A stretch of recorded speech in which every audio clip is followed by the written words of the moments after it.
야고보서 3장 오늘 17절에서 18절까지 중에서 지난 시간에 위로부터 난 지혜의 이제 특성에 대해서 우리가 살펴봤는데, 자, 그래서 살펴보면서 화평까지 살펴보았습니다. 화평까지.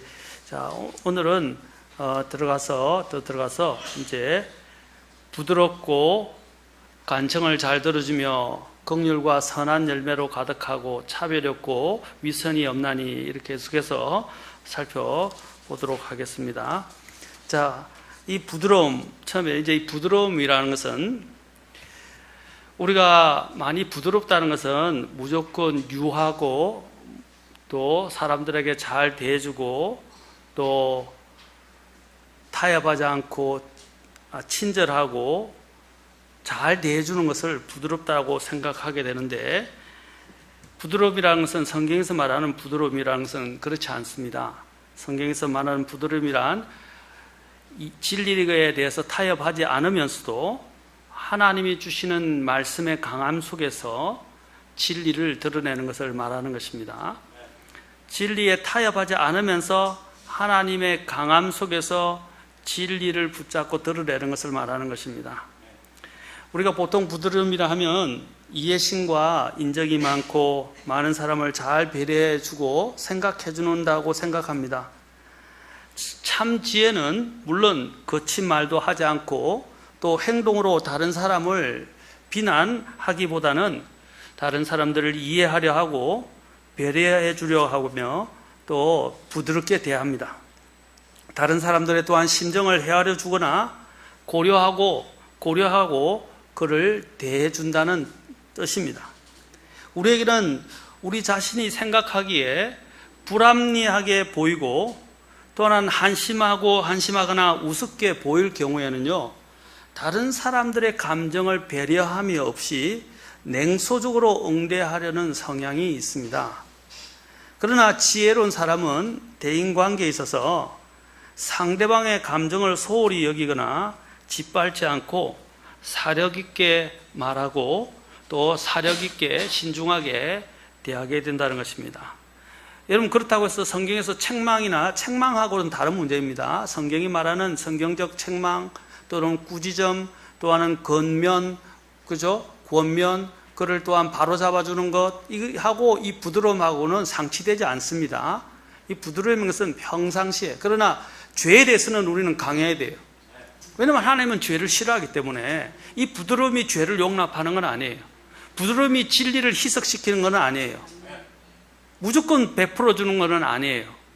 그렇죠? 우리 주님도 바리새인들에 대해서 독사의 자식들이라고 말씀하셨고, 주님이 또한 그 주님의 성전을 강도의 소굴과 같이 만들었을 때 주님께서는 채찍을 드셔서, 그렇죠? 그들을 쫓아내셨어요. 환정상들을 쫓아내셨어요.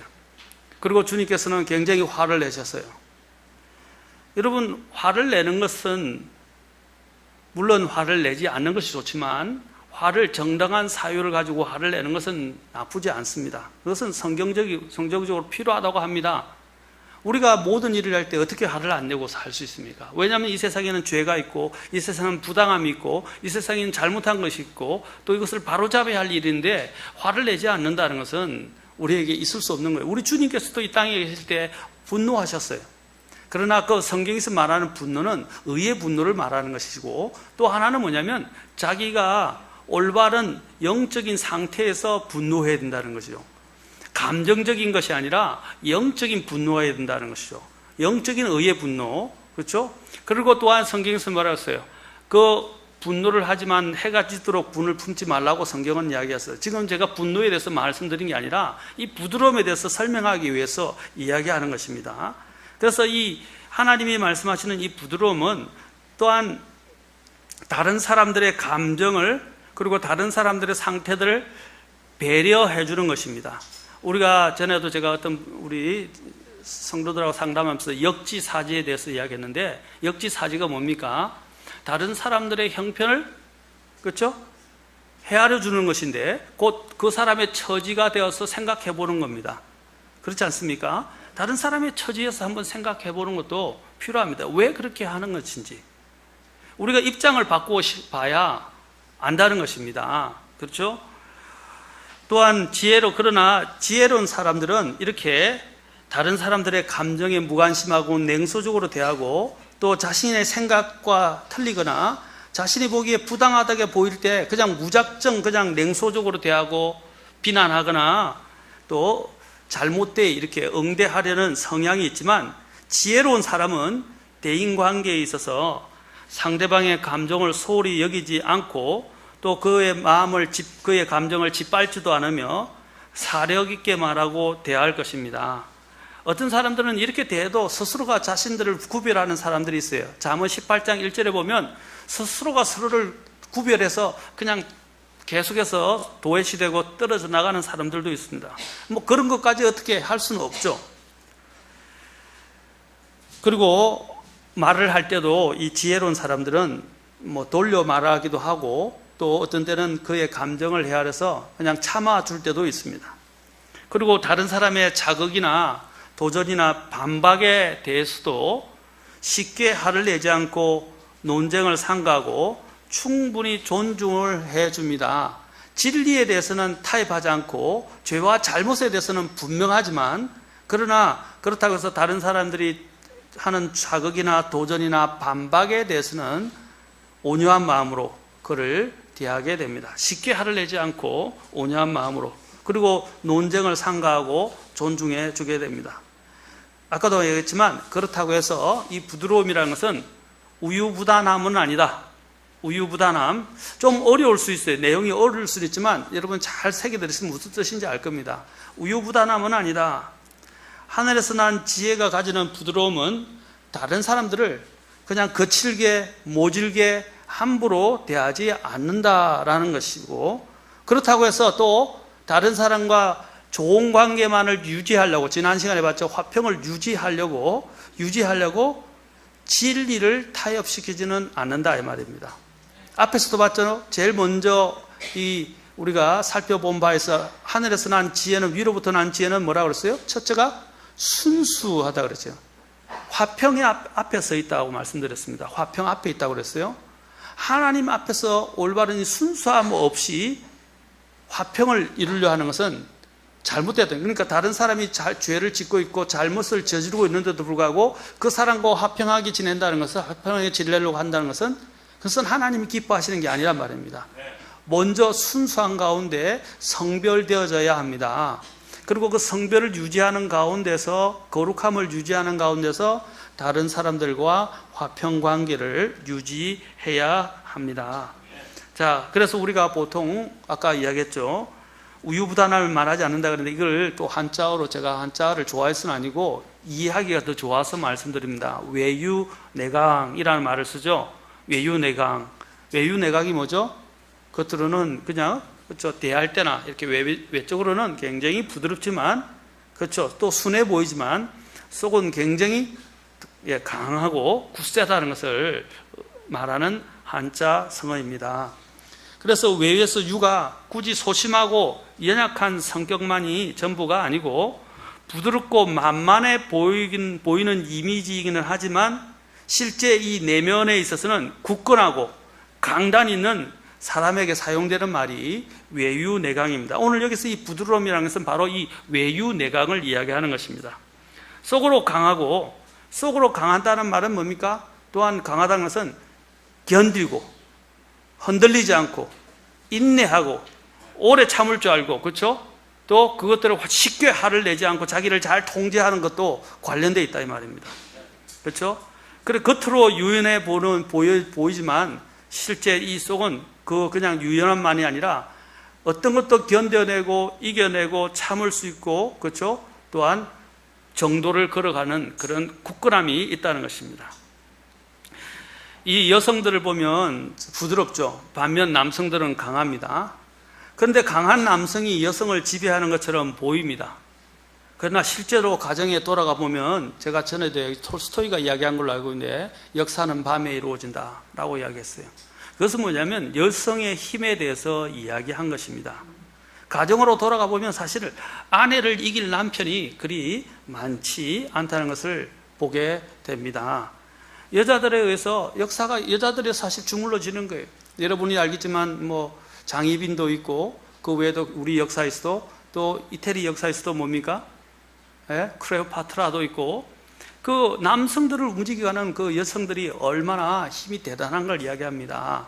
그 여성들이 연약해보고 부드럽지만 실제적으로는 역사를 움직일 정도로 대단한 힘을 가지고 있다는 것입니다. 마찬가지로 하나님의 지혜를 가진 사람들은 이렇게 겉으로는 연약해 보이고 유연해 보이고 부드러워 보이지만은 그러나 그 안에는 정말로 그 어떤 것도 그의 마음을 꺾을 수 없고 그의 믿음을 꺾을 수 없을 만큼 마음은 굳건하고 또 다른 사람에 대해서도 분명한, 그렇죠, 하나님이 주시는 그런 분명한 태도로 사람들을 부드럽게 대한다는 것입니다.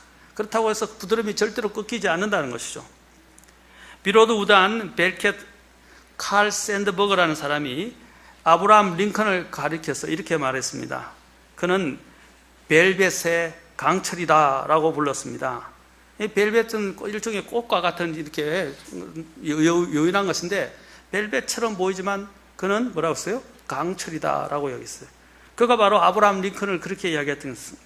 아브라함 링컨은요, 바로 기도의 사람이었습니다. 그를 강하게 만든 것은 기도였습니다. 그의 외유 내각은 하나님께 대한 믿음과 무릎 꿇는 기도에서 왔다는 것은 이미 백악관에 그 당시에 있었던 그 주변의 사람들이 증언하는 바고 그 책도 나왔어요. 그렇죠? 그래서 백악관을 기도실로 만든 사람이라서 링컨의 자서전이 제목이 이렇게 해서 나온 걸로 알고 있는데 한번 읽어보십시오. 링컨이 얼마나 정말 강한 사람이었는지, 그러나 정말 부드러운 사람이었습니다. 어떤 분은 말했습니다. 악기가 아름다운 소리를 내는 것은 그 속이 비어있기 때문이고 거울이 세상 모습을 담는 것은 맑기 때문이고 바다가 모든 물을 받아들이는 것은 가장 낮은 곳에 있기 때문이며 바람이 장애물에 걸리지 않는 것은 형체가 없기 때문이다. 빛이 빈 공간이면 다 채우는 것은 자기 자리를 고집하지 않기 때문이다. 이 바람이 얼마나 강합니까? 그러나 바람은 어떻게 했어요? 형체가 없지만 어떤 장애물에 의해서도 걸리지 않는다는 거죠. 그렇죠? 바로 이처럼 여기 있는 것처럼 비어 있는 것처럼 보이지만 정말로 아름다운 소리의 공명을 만드는 악기처럼, 그렇죠? 그냥 모든 것들이 연약해 보이지만 그러나 그 모든 모습을 담아내는 이 거울처럼 말입니다. 그렇죠? 또 모든 것들을 다 담을 수 있는 이 바닷물처럼 말입니다. 근데 가장 낮은 곳에서 바로 우리가 모든 것들을 포용할 수 있으면서도 또 그에서 타협하지 않는 그러한 모습을 성경이 가져야 된다고 말하고, 그것이 바로 지혜를 가진, 하늘로부터 위로부터 난 지혜를 가진 자라고 말하고 있습니다. 이제 더 나아가서 이제 간청을 잘 들어줌에 대해서 오늘 보도록 하겠습니다. 부드럽고, 자, 간청을 잘 들어준다. 개역 성경에서는 양순하다라고 이야기를 했는데, 간청을 잘 들어준다라는 말이 더 우리에게 잘 다가올 수 있습니다. 자, 여기 보면 양순하다라는 말을 영어 킹제임스 보면 gentle이라고, 그렇죠? 자, 그 다음에 gentle 다음에 easy to be entreated이라고 돼 있죠.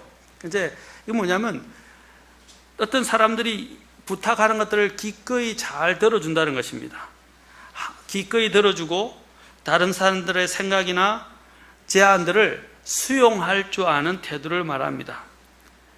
다른 사람의 결정이나 제안을 또 비난하지 않고 들어줄 줄 아는 태도를 말하는 것입니다. 첫째, 우리가 여기서 기억해야 될 것은 여기 있는 이 특성들은 무엇과도 먼저 사람에 대해서 우리가 적용하기 전에 하나님께 적용을 해야 됩니다. 하나님께. 자, 이 말은 무엇입니까? 간청을 잘 들어준다는 말은 무엇입니까? 하나님의 말씀에 귀를 잘 기울인다는 뜻을 먼저 갖고 있다는 것입니다. 우리가 사람의 말에 순종하기 전에, 사람의 말에 귀를 기울이기 전에 먼저 하나님의 말씀에 귀를 기울여야 합니다. 왜냐하면 우리의 우선순위가 주님께 있기 때문입니다.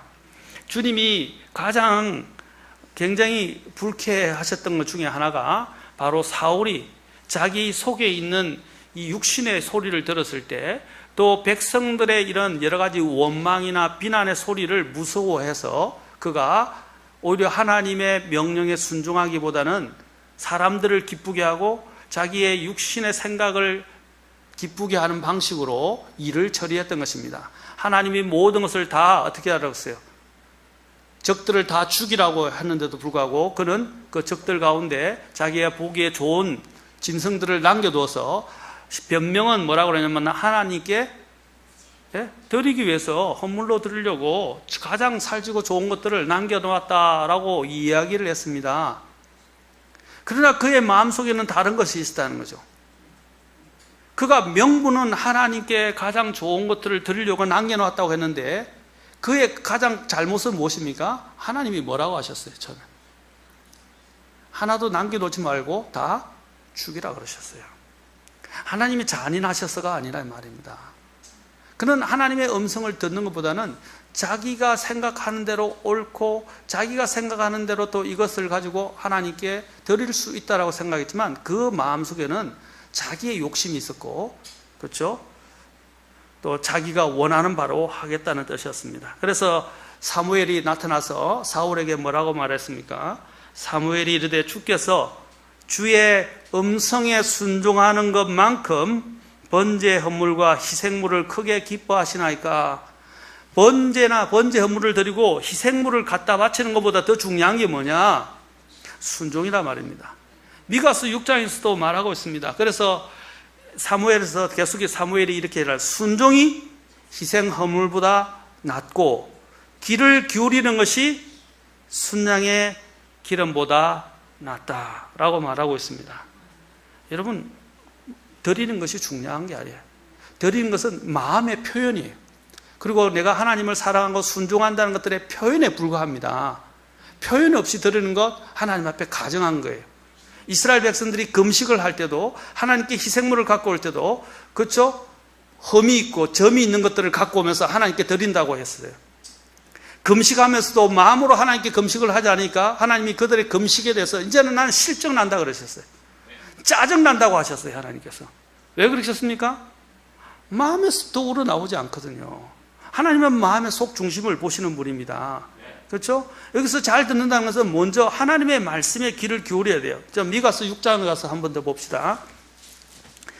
미가서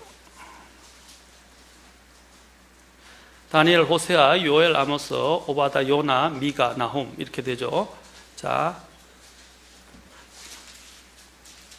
미가서 6장에 보시면 또 이야기합니다. 6장 6절부터 우리가 같이 한번 읽어보겠습니다. 6장 6절부터 8절까지 6장 6절부터 8절까지 시작. 내가 무엇을 가지고 주 앞에 가며 높으신 하나님 앞에서 절을 할까? 내가 번제 헌물과 일년된 송아지를 가지고 그분 앞에 갈까?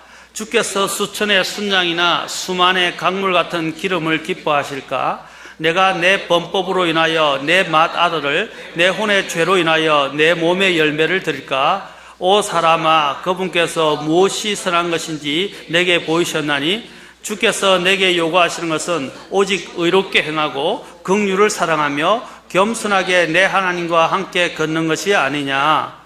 하나님이 원하시는 게 먼저 중심이 뭡니까? 8절에 보니까 마음이에요. 마음의 중심이에요.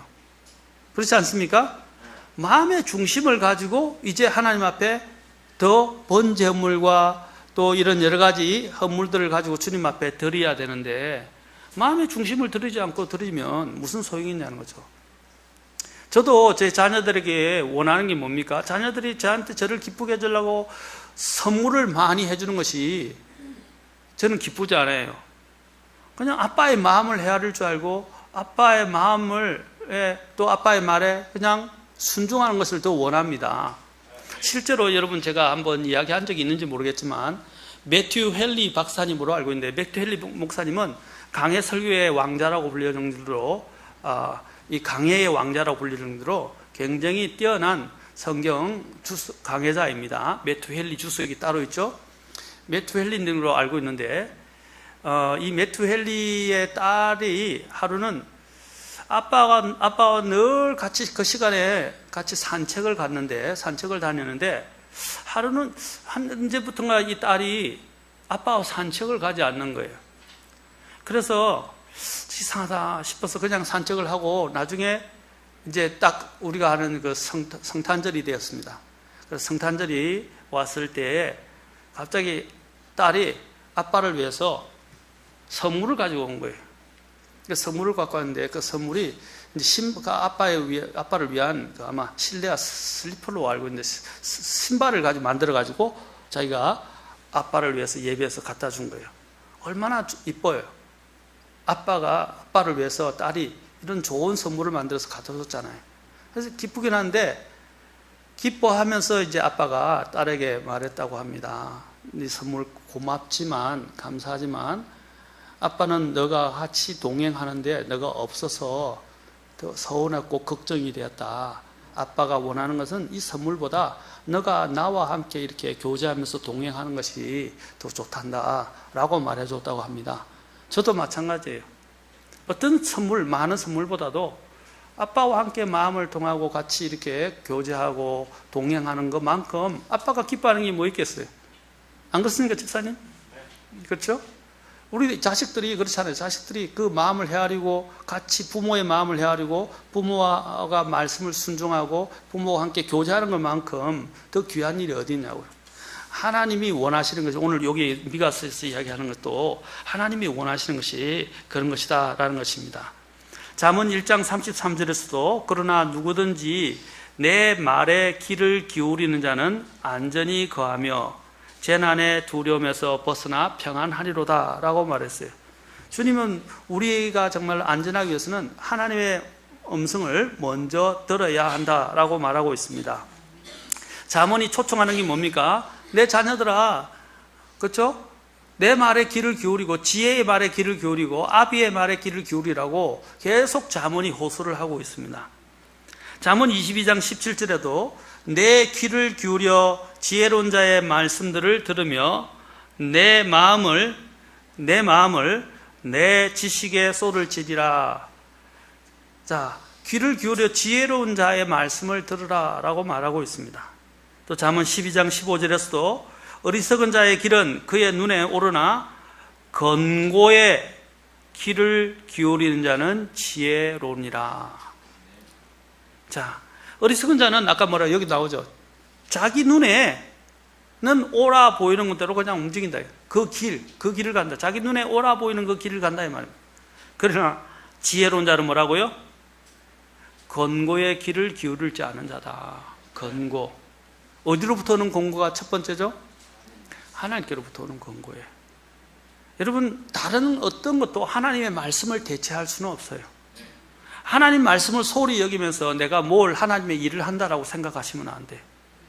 모든 우리가 하나님께 드리는 모든 헌신, 섬김, 이 모든 것은 어디서부터 오는 겁니까?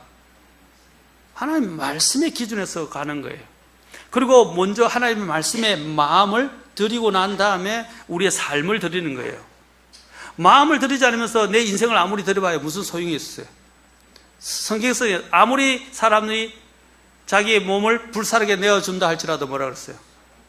사랑이 없으면, 이 사랑은 첫 번째는 하나님의 사랑입니다. 하나님에 대한 사랑이에요. 사랑 없으면서 어떻게 몸을 불사르게.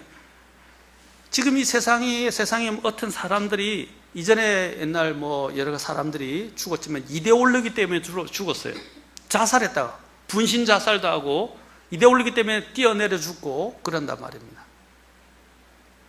그것은 진짜 사랑이 아니에요. 자기 몸을 그 어떤 이데올로기 때문에, 그렇죠?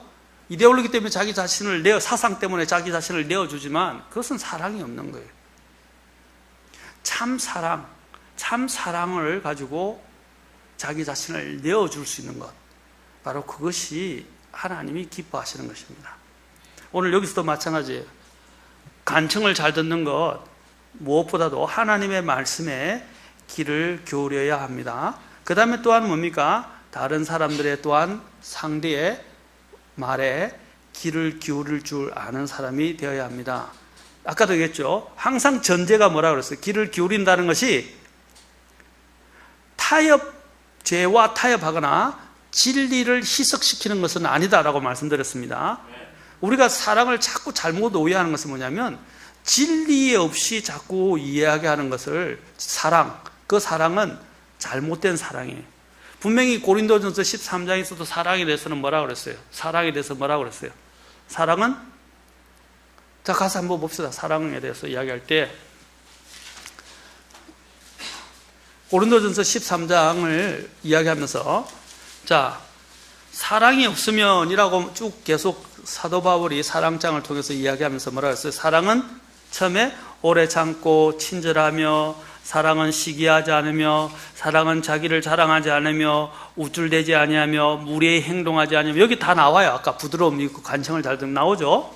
또 자기 것을 추구하지 않으며, 아까 야고보서가 이야기한 특성과 비슷해요. 그런데 뭐라고 그러냐면, 또 쉽게 성내지 않고 악을 생각하지 않으며, 자, 6절 잘 보세요. 두 번에 걸쳐서 이야기합니다. 불법을, 왜 사람들이 사랑을 이야기할 때 불법을 기뻐하지 않는 이 문제에 대해서는 거론을 안 한다는 거죠. 잘못된 건 잘못된 거예요. 맞습니까? 죄는 죄예요. 죄를 용납하는 것이 사랑이 아니라고요. 죄를 품어주는 것이 사랑이 아니라, 죄는 죄에 대해서 분명하게 이야기해야 되고, 죄의 문제는 해결돼야 돼요. 그 다음에 불법을 기뻐하지 않고 뭐라고 그래요? 진리를 기뻐한다 그랬어요. 진리를 제외시키고 사랑을 이야기할 수 없어요. 사랑과 진리는 같이 갑니다. 항상 같이 가게 돼 있어요. 그래서 에베소서 4장에서는 뭐라고 했어요? 사랑 안에서 진리를 말하며, 진리를 말할 때 사랑이 없으면 안 돼요. 그런데 또 뭐라고 해요? 그런데 또 사랑을 이야기하면서 진리를 말하지 않으면 안 된다 이 말입니다.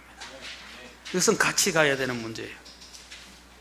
그래서 우리가 이 점들을 소홀히 하지 않기를 바랍니다. 우리가 하나님 앞에서 아까도 얘기했죠. 부드럽다는 것은 외유내강이고, 또한 다른 사람의 간청을 잘 들어준다라고 이야기했을 때, 이것은 첫째, 하나님의 말씀에 주의를 기울이고 귀를 기울지 않는 것. 두 번째로는 다른 사람들을 대할 때 다른 사람들에 대해서, 그렇죠? 참으면서 그 사람들의 말을 귀 기울여 들어줄 수 있고, 그것을 아까 진리, 하나님이 주시는 사랑과 진리의 잣대를 가지고 그들이 말하는 바들을 잘 분별해서 들어줄 줄 알고 그것에 따라서 도와줄 줄 아는 사람이 되어야 됩니다. 진리 안에서 도움이 되지 않는다면 무슨 소용이 있어요? 자, 오늘날 한 가지 더 제가 여러분들이 이해하기 쉽게 이야기합니다. 오늘날 특히 유엔이라든지 또 아프리카 난민을 돕는 문제로 인해서 요즘 많은 운동들을 하고 있죠. 어려운 사람들, 또 이런 고아들, 이 세상에 또 배고픈 사람들, 이런 아프리카 난민들, 또 뭐 시리아 난민들, 우리의 이런 작은 돈으로 같이 푼돈 모아서 이렇게 도와주는 일은 좋은 거예요. 그러나 여러분들이 기억해야 할 사실은, 하나님의 선교에는 들이지 않으면서 그런 일에는 구제 사업에 나서는 것, 어느 것이 더 가치가 있죠? 자, 선교를 할 때 의료 선교나 또 여러 가지 교육 선교, 뭐 병원 선교, 이런 선교들을 특수 선교들을 많이 합니다. 자, 의료 선교 필요하죠. 교육 선교 필요합니다. 또 그들에게 또한 쌀이나 먹을 것을 갖다 주는 것도 필요합니다. 그러나 우리 그리스도인들이 해야 할 일은, 그것은 하나의 수단이고 우리의 가장 중요한 것은 무엇입니까? 그들을 복음을 통해서 그들을 구원시키는 거예요. 그들이 구원받지 못한 채 배불러서 죽고, 그들이 구원받지 못한 채 아무리 좋은 교육을 받고, 그들이 구원을 받지 못한 채 병을 치료받아서 낫는다 할지라도 그게 무슨 소용이 있냐고요. 그런데 오늘날은 이상하게 잘못되어지고 있어요. 교회가 마치 구제 집단인 것처럼 이야기하는데, 구제도 필요합니다. 교회가 구제를 해야 되죠. 그러나 구제의 목적을 잃어버리면 안 된다는 거예요. 그런데 오늘날 교회들이 이 사회의 이 구제단체로 변화되고 있는데, 그것은 굉장히 위험한 짓입니다. 그것들이 더 나아가서 이제 문제가 된 것이, 이제 이런 신학들 노선 중에 해방신학이 나오기 시작한 거예요. 제가 학교를 다니는데 굉장히 위험한 시기였는데, 그때 해방신학이 우리나라 판을 쳤어요. 구로공단에 있는, 또 구로공단에서 일하는 여공들을 뭐 인권들을 존중해야 된다고 구로공단에서 막 빈민구제, 구로공단 여자들 선교한다고 막 하는데, 그들이 선교하는 내용을 보면 그들의 여러 가지 억압되고 눌려 있는 것들을 해결해 주는 데 집중이 되어 있지, 그들을 정말로 구원시키고 복음을 전하고 하나님 안에서 이 모든 것들을 견뎌내고 받아들일 줄 아는 그런 믿음을 심어주지는 않았다는 거죠. 잘못된 거죠. 맞습니까? 물론 처음에는 먼저 교육도 해주고 이런 열린 기회들을 줄 수는 있어요. 그러나 그것은 수단, 잠깐 시작해서 사람들에게 장을 접촉할 수 있고 그들이 다가오게 하는 장을 열어주는 하나의 계기이지, 그 계기가 목적이 돼서는 안 된다 이 말입니다. 우리도 잘 알아야 됩니다. 모든 일을 할 때 어떻게 된다고요? 진리를 희석시키지는 말라. 진리가 없는 사랑의 외침은 다 공허한 소리에 불과하고, 또한 진리를 이야기하지만 사랑이 없어도 그것도 공허한 소리에 불과하다는 것을 기억해야 할 것입니다.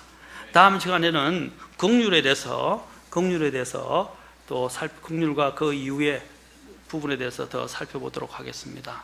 자, 기도하겠습니다. 다 같이 자리에서 일어서시겠습니다.